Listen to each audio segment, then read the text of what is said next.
If you have your strategy in place and you have great things already happening, continue to tell that story. And then when that spotlight swings your way, then you'll be able to really be agile and just have those stories to showcase. But ultimately, be authentic to yourself, to your community.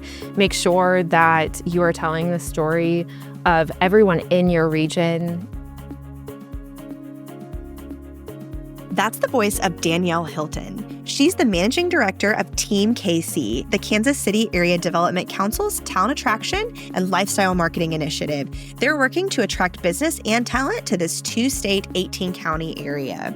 Today, we're diving into how you can make pop culture moments work for your community through the lens of what, or rather who, we all know has put Kansas City in the spotlight lately, Taylor Swift. You can learn more about this podcast at livabilitymedia.com. And with that, let's jump in.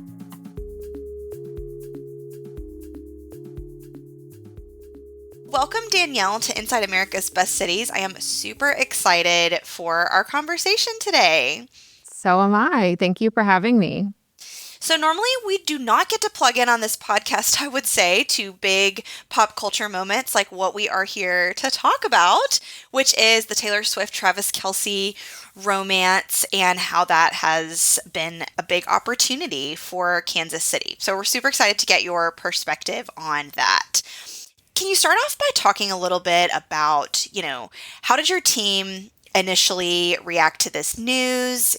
When did you realize that there might be an opportunity here?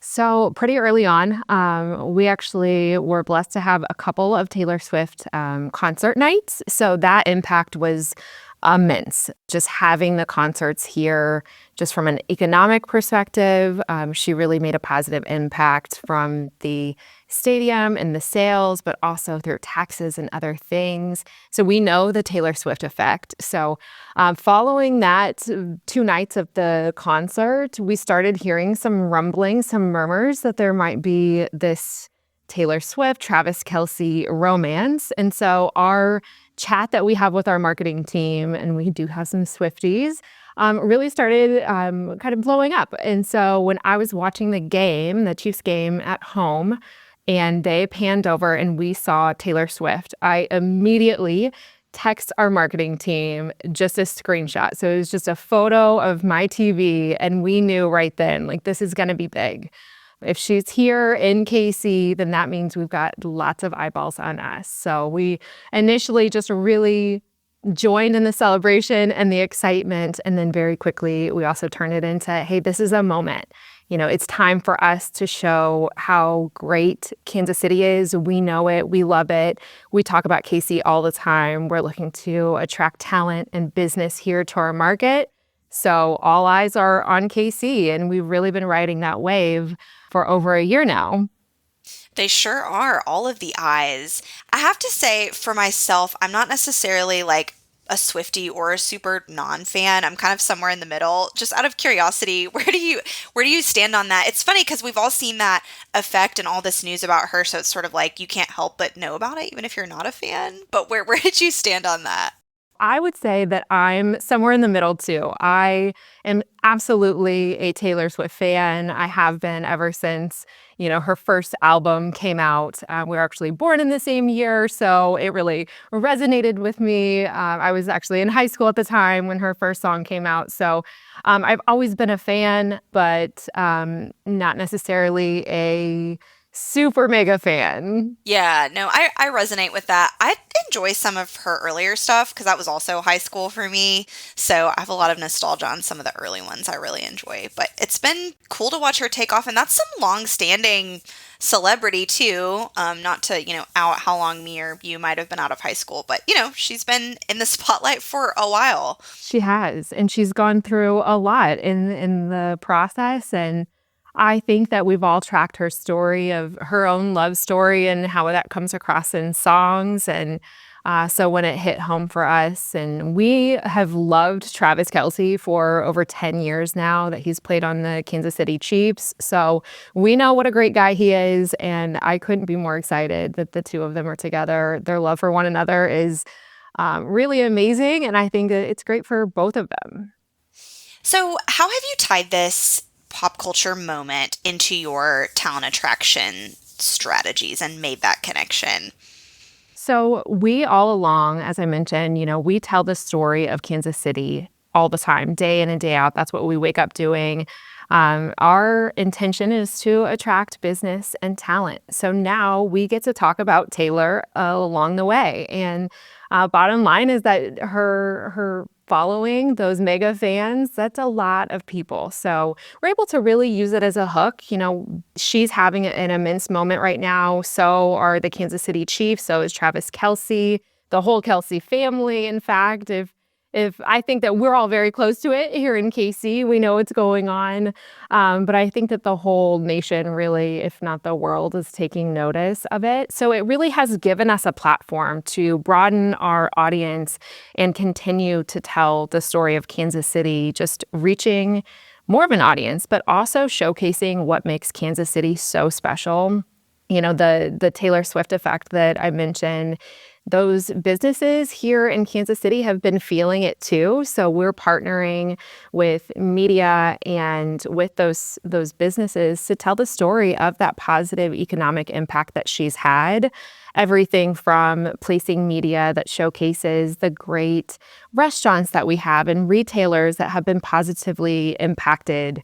It's a really amazing story how even those who, if she's dined someplace here in KC, then we can tell the story of, where she was, and they have seen an increase in their sales and people coming to the business, but also those retailers too. They're all celebrating the moment, or really this era that we're in of Taylor Swift, and retail sales have skyrocketed for those businesses, and it's a great honor for us to be able to walk alongside them and tell that story.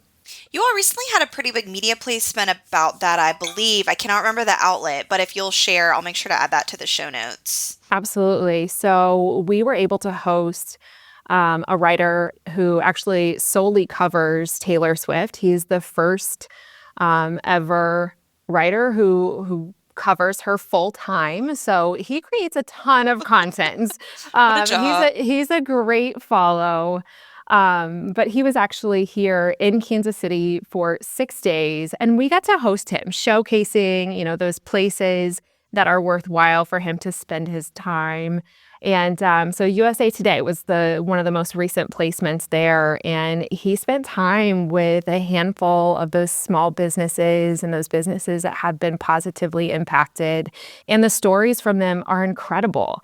There is a retailer called Pink Dinosaur. It's actually one of my favorites. It has been for some time now. They do really great merchandise for lots of different things. It's always a great place for me and my daughter to go. We get matching sweatshirts that say Kansas City, but now there's this Taylor element to things. And so the owner of Pink Dinosaur has shared in that USA Today article and a subsequent article as well that she has seen her sales skyrocket. I think it was about 170% as far as her online presence had increased. So just simply after Taylor went to a game, her presence on, I think it was Instagram specifically, increased in the thousands. So just a really cool story to hear. And then others, there's a jewelry maker here in Kansas City, EB&Co.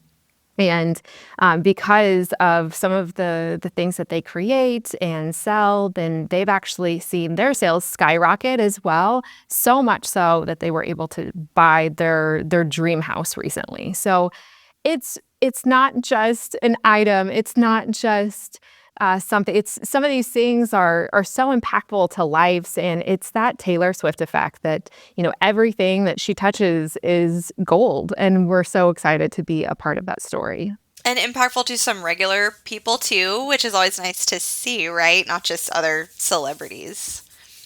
So lots of kind of immediate media buzz around this, which of course is awesome. But any thoughts on how you want to sustain that positive attention, translate into more long-term benefits? And I guess it's hard to say because maybe they'll get married and it'll be super romantic. Maybe they'll break up. We kind of don't really know.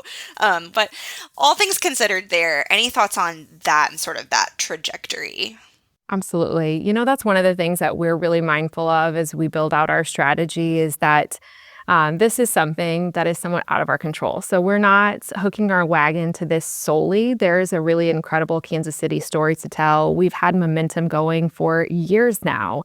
And so this is just really an opportunity for us to get that story on a broader stage. But as far as that long-term play, I mentioned the writer that was here for 6 days.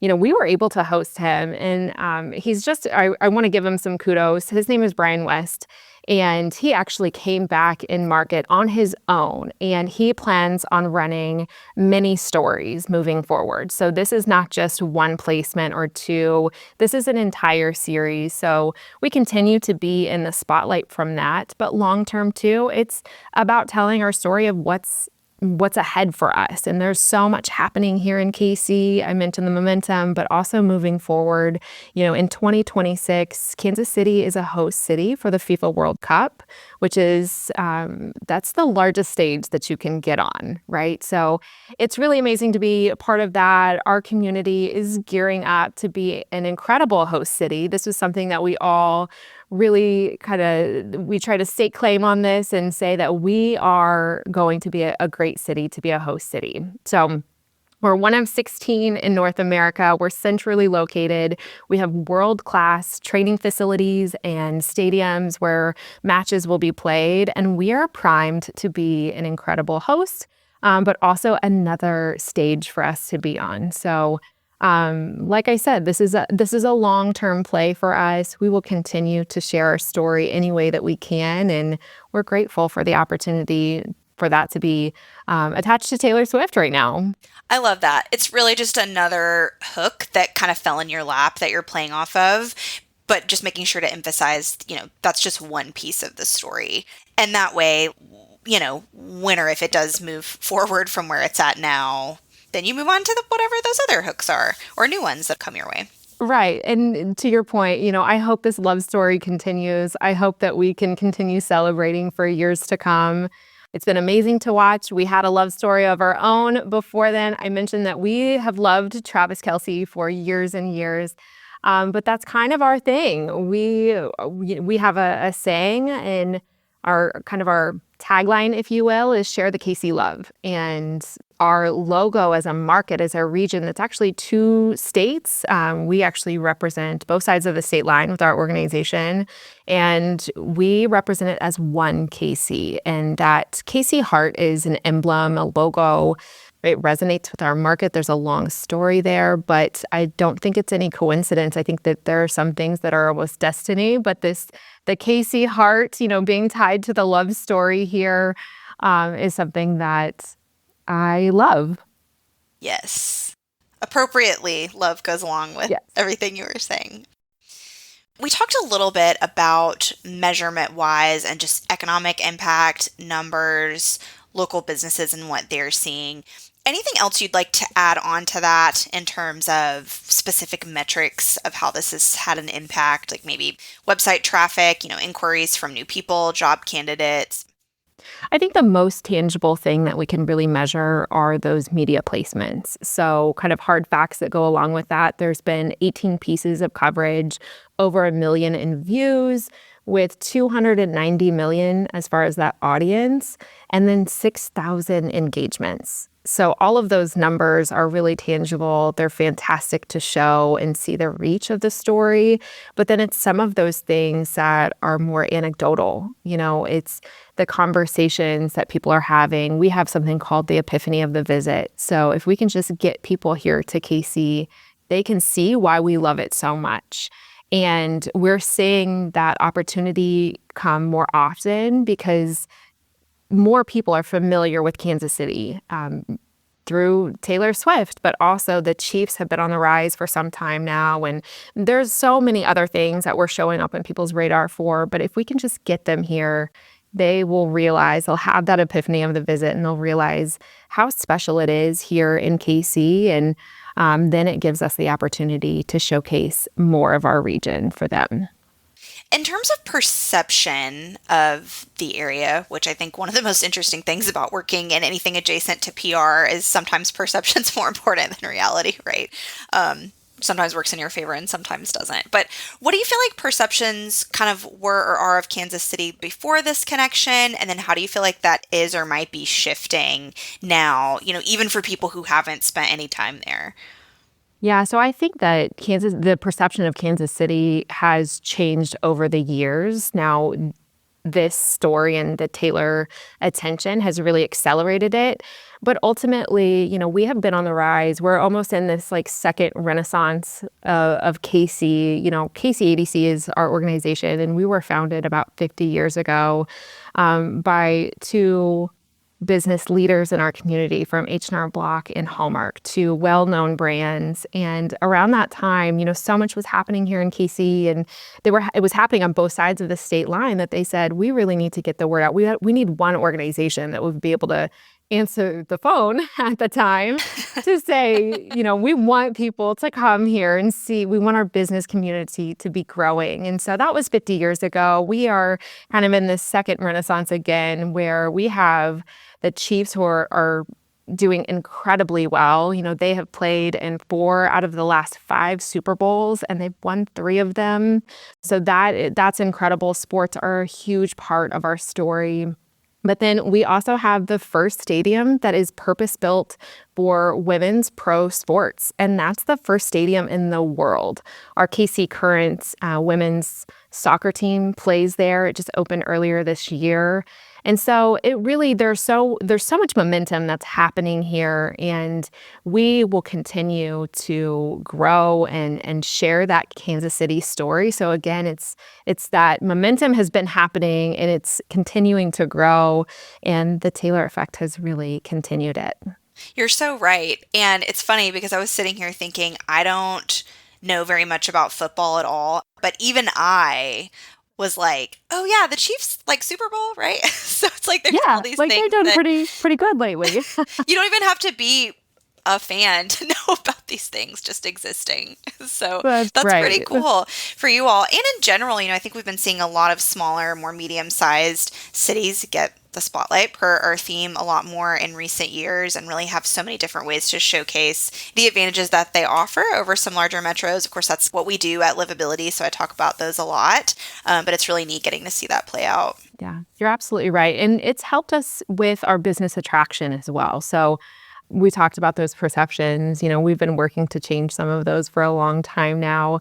We're no longer like this cow town or flyover country. We have a name, and we're continuing to showcase that. And it's led to really large companies, well-known brands that have invested in our region. That includes recent investments from Google and Meta.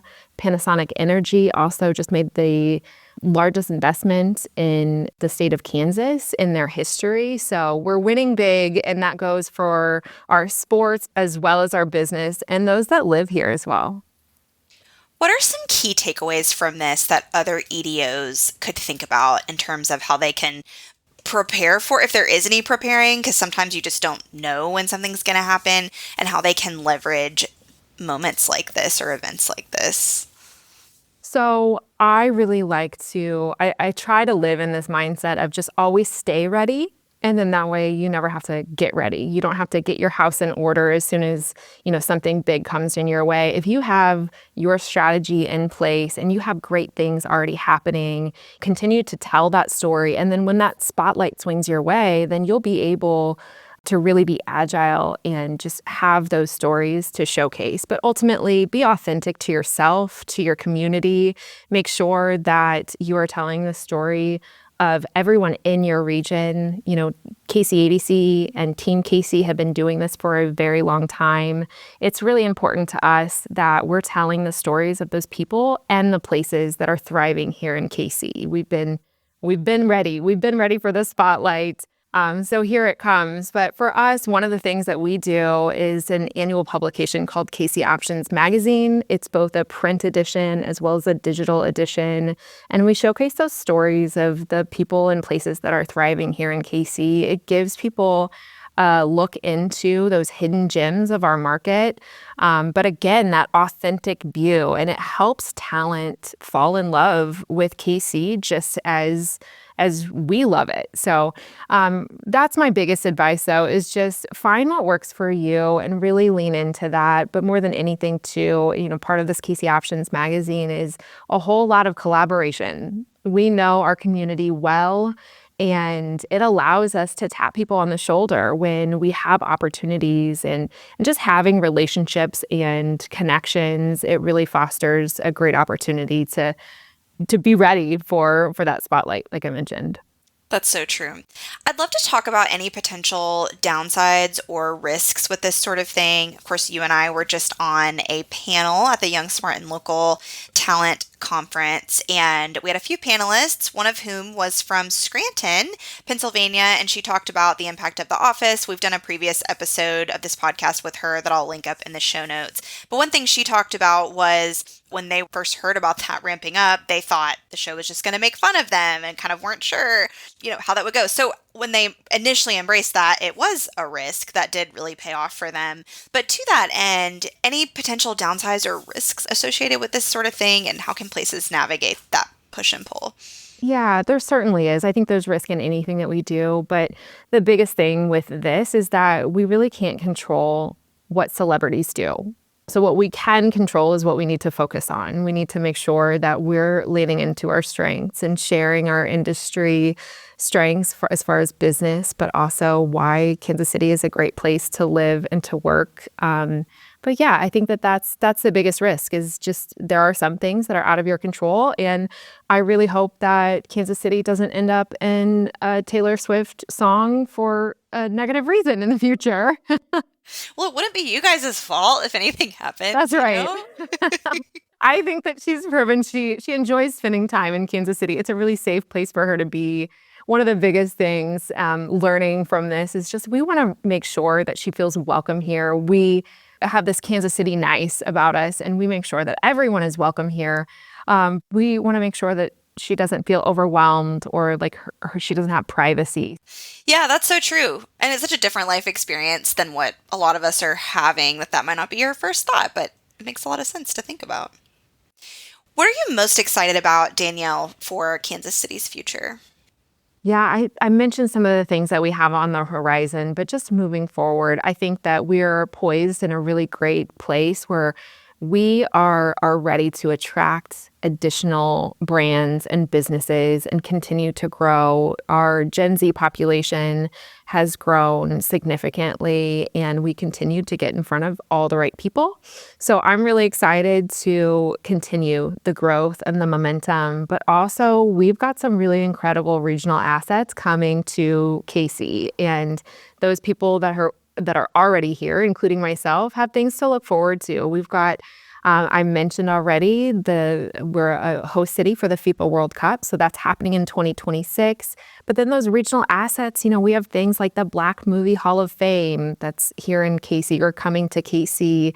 We have things like a Rock Island Bridge. It's the first destination bridge for entertainment specifically, and just so much fun and entertainment and things that just matter so much.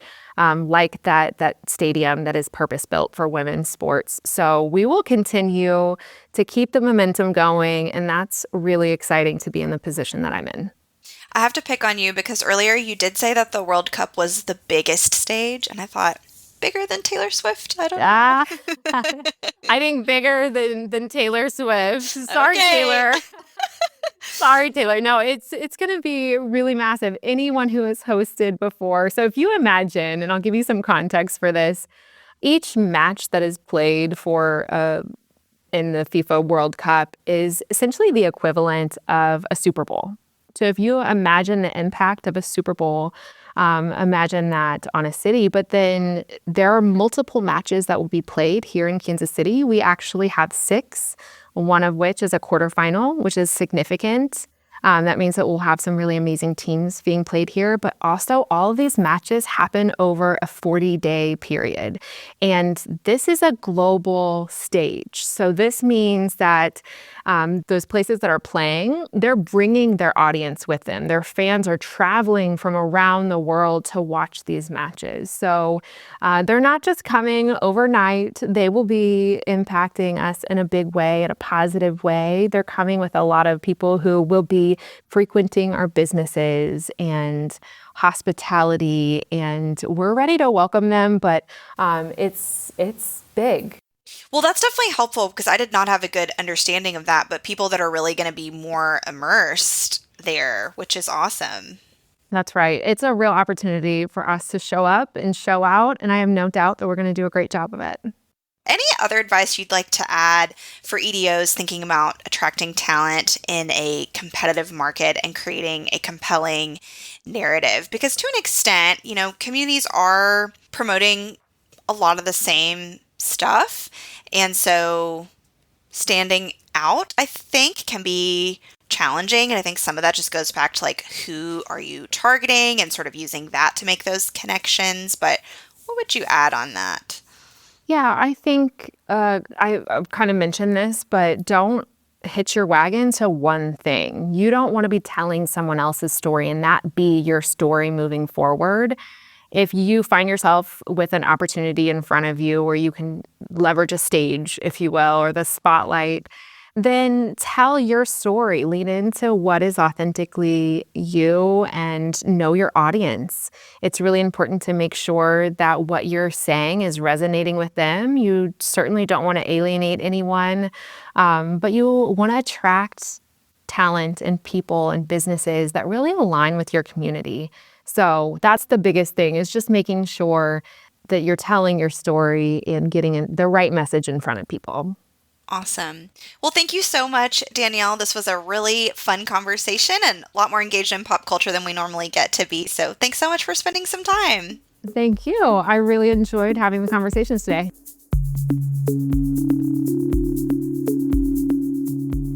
Thanks for listening to the Livability Podcast, where we take you inside America's best cities.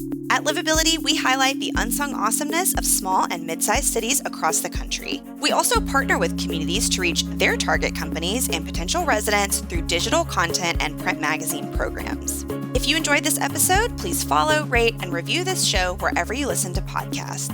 You can also learn more about us at livabilitymedia.com. Have an idea for an upcoming episode? Email me at aellis@livability.com. Until next time, from Livability, I'm Amanda Ellis, sharing the stories of America's most promising places.